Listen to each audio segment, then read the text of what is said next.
Hey there, I'm showing off my Kitfox 1. This was originally built in 1988 and the kit was purchased back in 1984.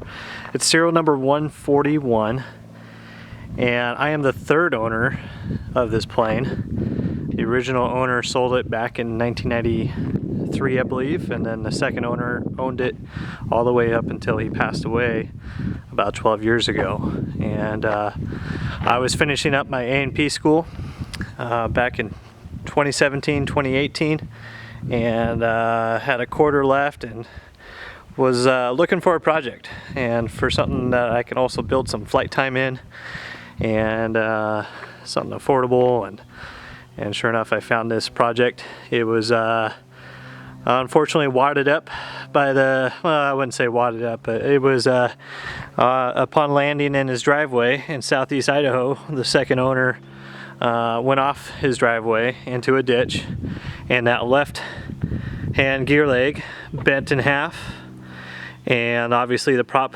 struck the ground, and then also the left wingtip and flap rod tip.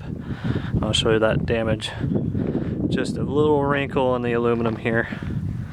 Nothing bad at all. The wingtip needed some fiberglass repair. That's been repaired and painted. And with the prop hitting, obviously you need a new prop, but also at my A&P school, I went through the entire engine, tore it apart. This is a Rotax 582 Model 90, or guys affectionately call it the gray head. And I do have a thermostat installed, but it does not have the ceramic seal. So if you're familiar with the 582s, you understand that. And I also run silica-free antifreeze, the Dex Cool variant. So we don't have any coolant leaks through the rotary valve seal. We'll go into that with the engine once we take the cowlings off. But anyway, it has a new propeller on it.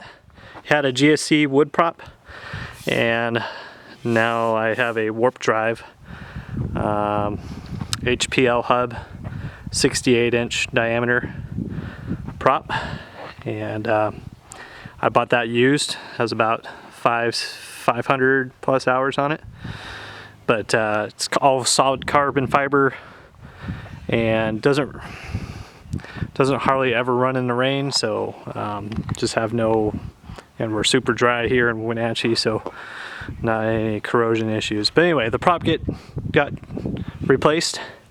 The gearbox and the engine all went through, inspected, and I found no defects, no twist. And I've been running it now for almost 70 hours and no issues. So, and then also in the damage of the incident, this tube right here, that tube got pooched out probably 2 inches, but there was no kinks or anything, so I was able to bend it back. And then also I put a little gusset to strengthen it on the back side of the tube. And then this truss, you can see here, take that up and see if the camera can pick it up.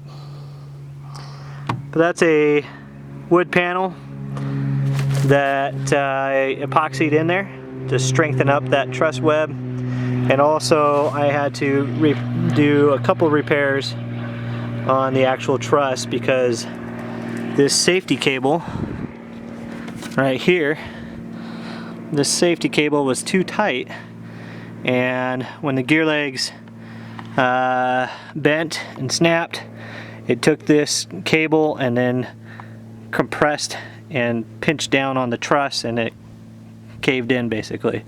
So we had to do some weld repairs in there, all with 4130 chromoly tubing, TIG welder, and it's been holding up really well. So that was pretty much the extent of the damage. But the other thing was it's sitting for 10 years.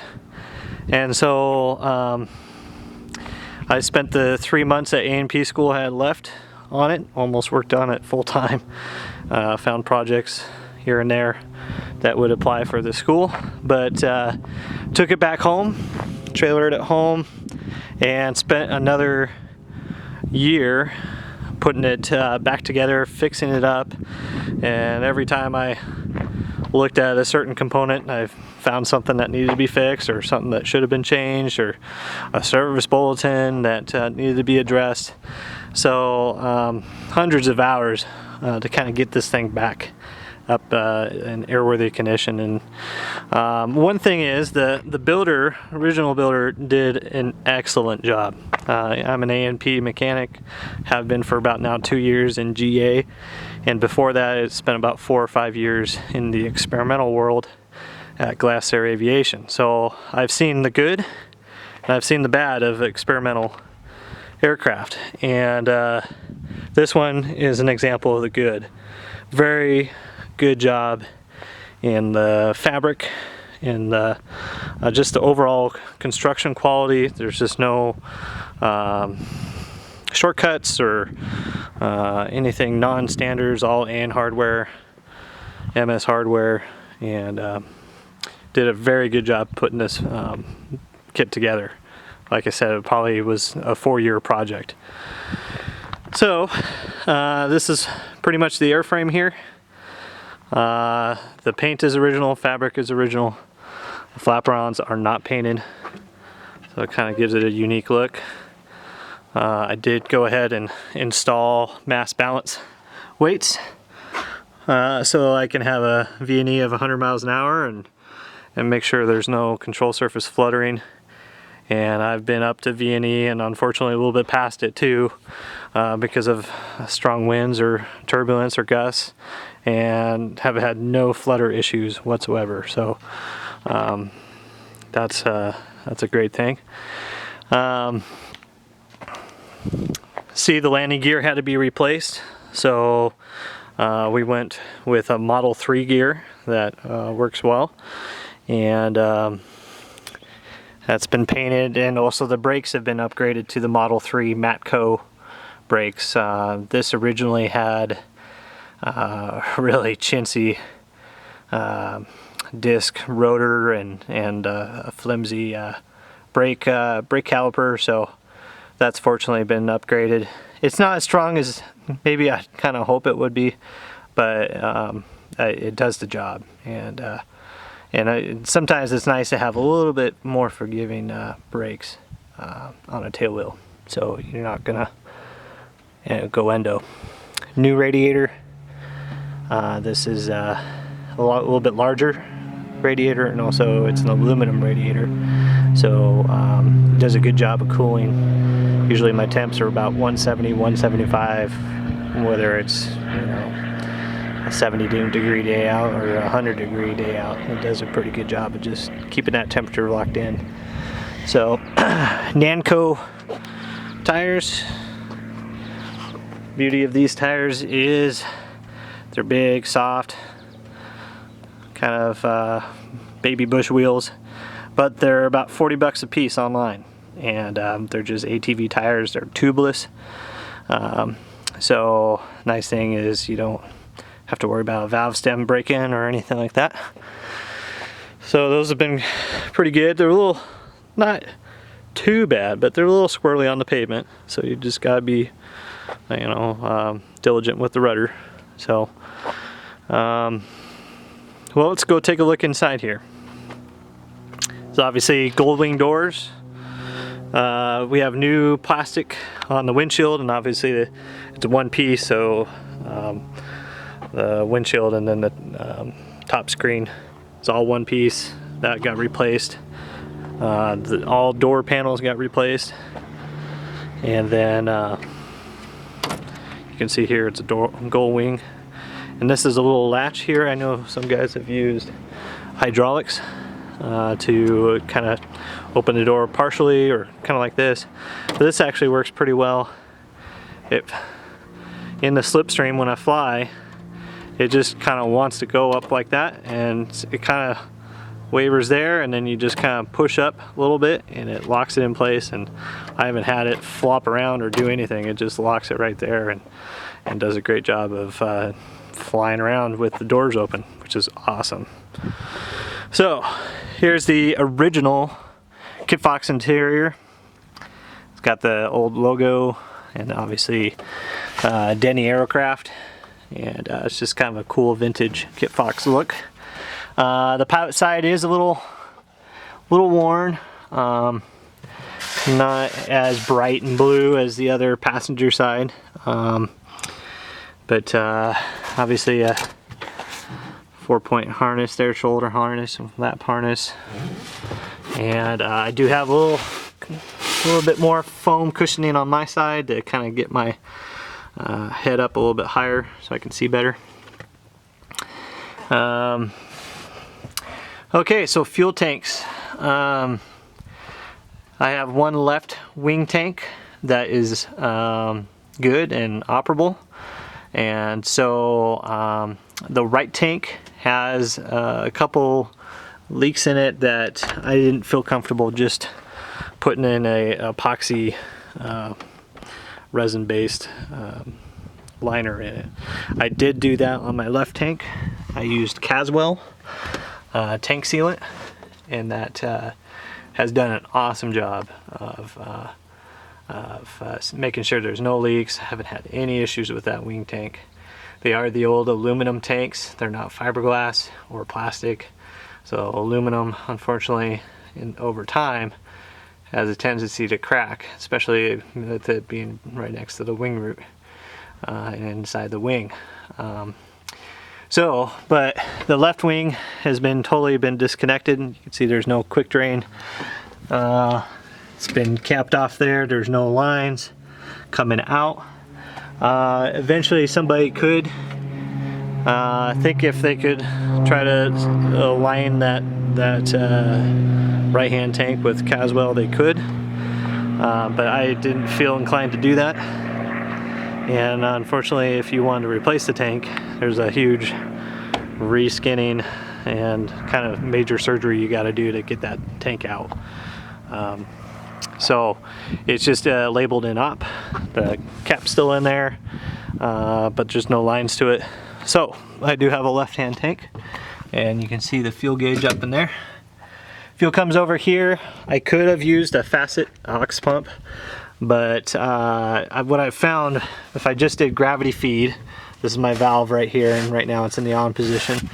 If I did gravity feed, I found that sometimes there'd be an air bubble or some kind of blockage with air in the line. So I got this primer pulse pump.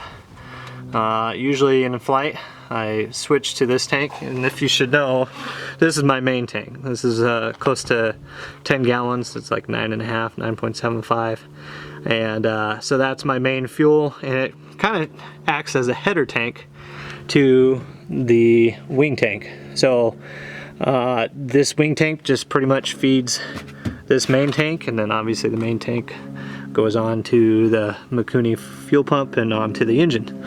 But so this primer bulb is just really just, I flip the valve on and give it 2 or 3 squeezes there to kind of get the flow going, and within about 10-15 minutes the tank has been transferred over. That's about 5.5 gallons back into a 10-gallon tank. So about 15-gallon total capacity. That gives me comfortably with a VFR reserve about 2.5 hours of burn. So not the longest legs in the world, but it gets the job done, and especially after 2.5 hours in a small plane like this, you kind of just want to get out anyway. So well, I did take the co-pilot stick out.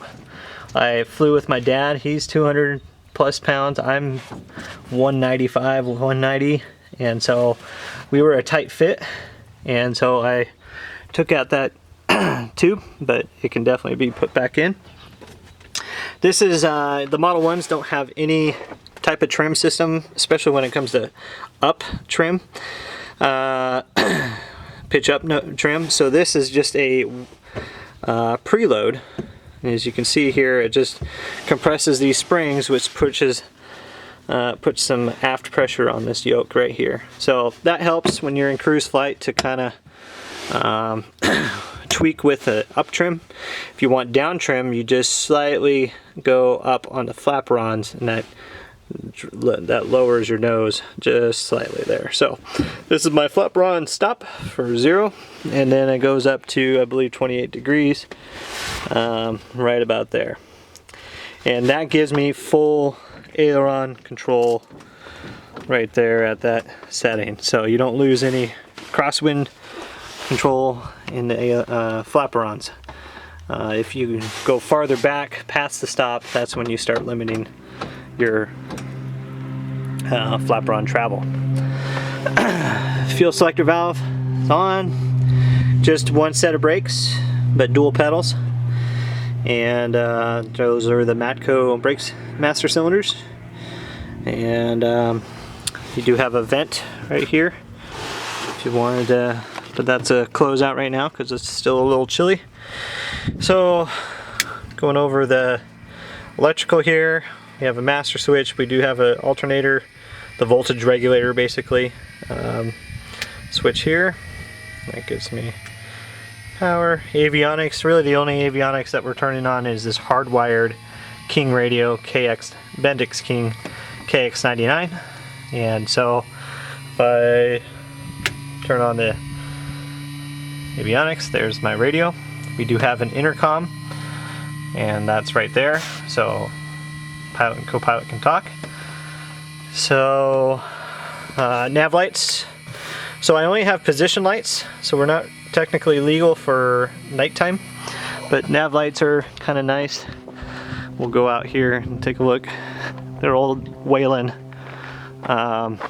position lights, and the strobes are there, but the power supply was shot, and I opted to pull the power supply. It was almost a $500 power supply, and all the wiring that was in the aft spar, which saved at least probably 2 or 3 pounds. And there's our nav tail light, and we'll go back over to the right position light, and there we go. So, you know, a little bit dim light or anything like that, or at dusk or dawn, it's nice to just turn those on just a little bit more. But we don't have any anti-collision lights. It's a very basic VFR panel in airplane. You hear the turn coordinator going on. I like to keep that turned on, so that tells me whether the master's turned on or not, if that's spooling up. Airspeed indicator, good old Kitfox one that has their logo, and it's nice and pretty accurate actually. EGT gauge, water temp gauge, Hobbs meter right here, and I have 2 tachometers. So I have this tachometer, which is pretty accurate. It's a few hundred RPM off once you get past about 4,500 RPM. So I also have a tiny tack, and so that tiny tack is there. Right now it gives me a engine time, and here we have max RPM, and so anyway, it's nice to have 2 tacks. This one's a little bit more accurate, so a lot of times if I want to fine-tune something, I'll look at the tiny tack. But I know for reference on this analog gauge of roughly where I'm at on the EGT, on the RPMs. I have 2 starting. I have a primer pump and a choke.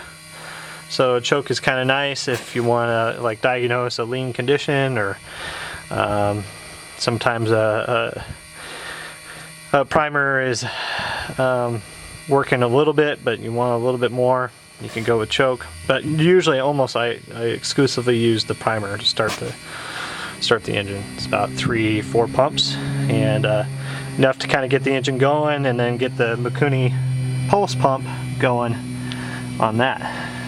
Here we have the magnetic compass and a clock, and obviously the keys there. See here the view out the front, and usually that's about what I'm seeing out the front where we're going. Here's the main tank. We'll turn off the master there. We got circuit breakers there, and we do have a 12-volt adapter, which I have a kind of a cell phone adapter to hold my phone that uses Avare, the app for basically a moving map GPS, and does really well. So that's pretty much, here's your fuel quantity gauge. You got flight level, what it looks like, and how it translates in flight or on the ground. So right now we're about 3.5 gallons on that, and that's pretty accurate too. I went and calibrated that again. So that's the interior, and we'll do a walk around on the aircraft. Like I said, original paint. And this is actually a kind of fun fact. When I was looking at this airplane to buy it as a project, I was researching Kitfoxes, and there was an old promotional Denny aircraft video that you can find on YouTube, and this airplane is in it. So there's probably like 2 or 3 or 4 or 5 second clips of this guy flying around back in the late 80s. And here's the flaperons. I do have a trim tab for left-handed flaperon. I flew today, and it was nice, smooth, calm air, and wings were level, and doing a good job, just flying nice and straight.